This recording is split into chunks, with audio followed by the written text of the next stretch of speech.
Hello everyone, welcome to ETHRWorld. I think we are all aware how both the workforce and the way work gets done are changing dramatically.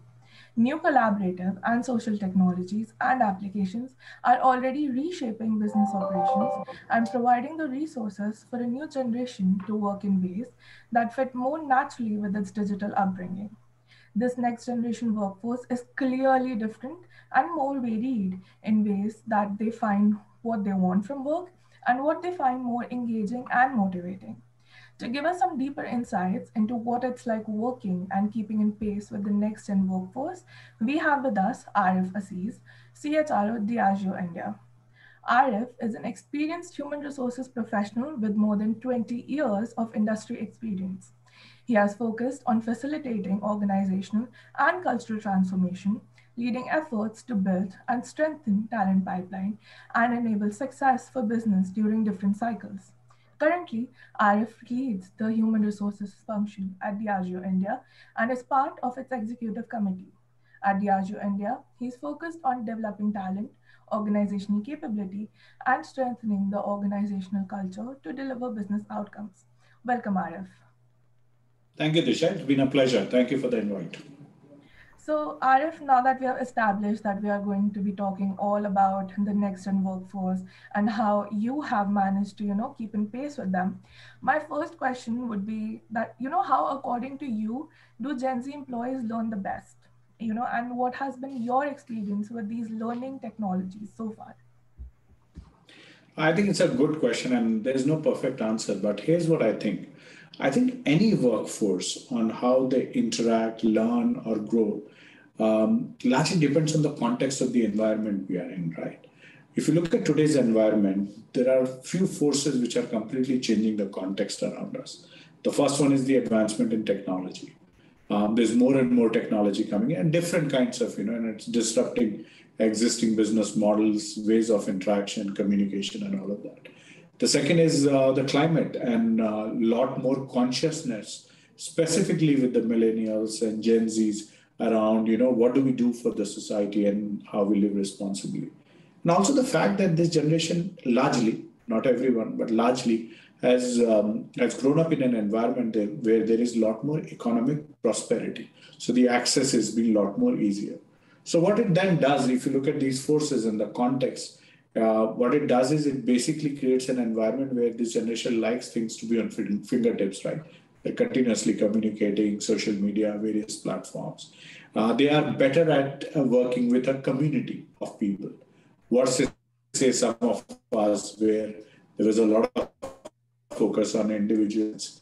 I think from a Maslow's hierarchy of needs, if you really look at, they're more evolved in terms of what they expect at work, and which translates basically to more purposeful engagement versus just getting a job done.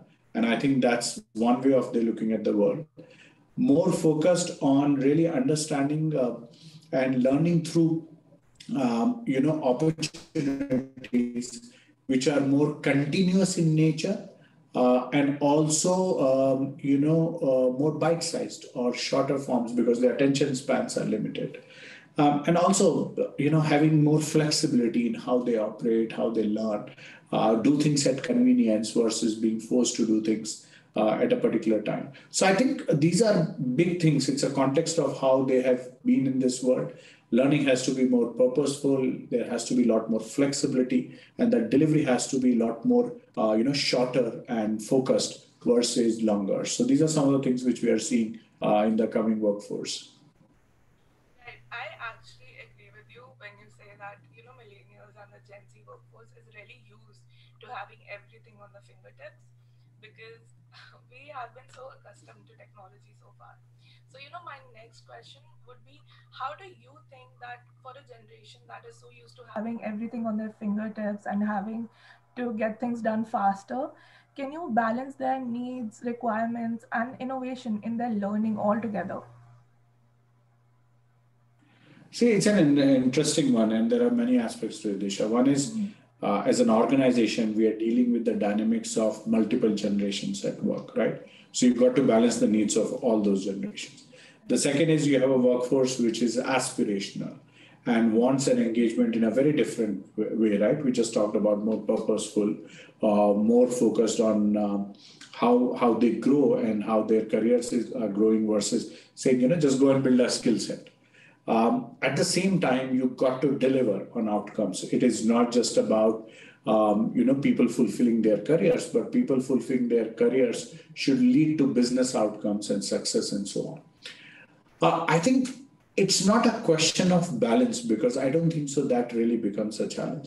The question is how do you really connect learning and learning to business outcomes and business outcomes to a purposeful existence. So, like in our organization, our purpose and the way we articulate it is celebration of life every day and everywhere at Diageo. Now, celebration is not just about fun. Celebration is about life as a whole. The way we work with the communities, the way we work with, you know, the environment around us, commitment to sustainability, the focus we have on responsible drinking, and that becomes a purpose. So, how do you really help individuals connect their learning, their purpose of what they do at work to outcomes which really help the business achieve a purpose? Because then it becomes a very meaningful connection. And I think that's what the organizations need to focus on. How do you have a purpose which is more impactful than just profit and loss account and quarter on quarter results? And that purpose getting fulfilled by individuals building skill sets, learning, getting into newer opportunities, and growing in the organization. As long as you build that strong connection, I don't think so one needs to worry about balance between innovation, learning, and all of that will align. I feel like that was a great initiative because now that I feel the millennials, they value more of a purpose and in an organization where they're getting to learn instead of just the position that they are at or what kind of work they're doing, they value purpose way more. So, as we are changing what our learning techniques have been so far and we are introducing new ones to become more accustomed to them, which ones do you think are here to stay, that will take more deeper roots into the L&D? So there are many techniques and ways people are actually translating learning, but there are two, three which I think have been a lot more impactful in terms of how learning has come. They're also complemented with other efforts, so they become holistic in nature, and at the same time they focus a lot on what we say focus learning, bite-sized versus longer term. I would say the first one is simulations, and there are lots of digital simulations which have come up, and I can tell you, like the first time I went through a simulation, it was a simulation on influencing skills, and I was wondering how can a digital simulation teach a bunch of leaders what influencing skills is all about. But it was very powerful because it helps you, and these are well thought out simulations. It helps you to apply different approaches, strategies to influence, but complemented with a facilitated conversation. And the moment you bring in a simulation with a conversation which is facilitated, where people share their own learning and experiences and so on, that blended learning becomes powerful. And I think that's where it becomes impactful in terms of how it helps build skills shorter module, but also create a little bit of reflection than anything else. The other thing which is about fun, learning has to be fun. It can't be forced, especially when you grow up and you are an adult. If somebody forces a skill set to be learned and it's not fun, it's not something you're excited about, there is no way one would embrace it. So this entire gamification has become really impactful, using games to really build a set of skills. And again, using some of those experiences to then reflect back and imbibe as to what can I do differently at work can be powerful and has really yielded very positive results. So there are many forms and shapes, as in by you said bite size learning on your mobile phones and so on. I think different forms and shapes will continue, but the biggest opportunity is how do we really leverage simulations, gamification, and then blend them with conversations to make it more reflective and impactful. I agree. I feel like the concept of gamification and introducing something that you're excited about is becoming really like it's there to stay because people are getting really excited, and it's not just about one age generation. I think it's all the age generations that are taking like really interest in it so far. So Arif, that was it from my side. It was a pleasure having you with us. Is there anything that you would like to add?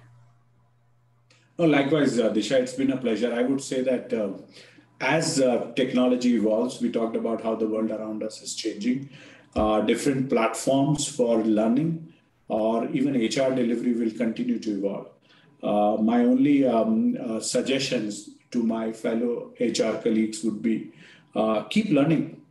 Don't stop learning yourself as a function, because one of the biggest disservice we can do to ourselves is not to learn and embrace technology and then become a dinosaur very soon. So that's the only advice I would give. We might just go extinct if we stop learning. Yeah. Right. Yeah. Okay. Arif, thank you so much for giving us your time. It was Thanks, great Shah. to hear from you. Yeah,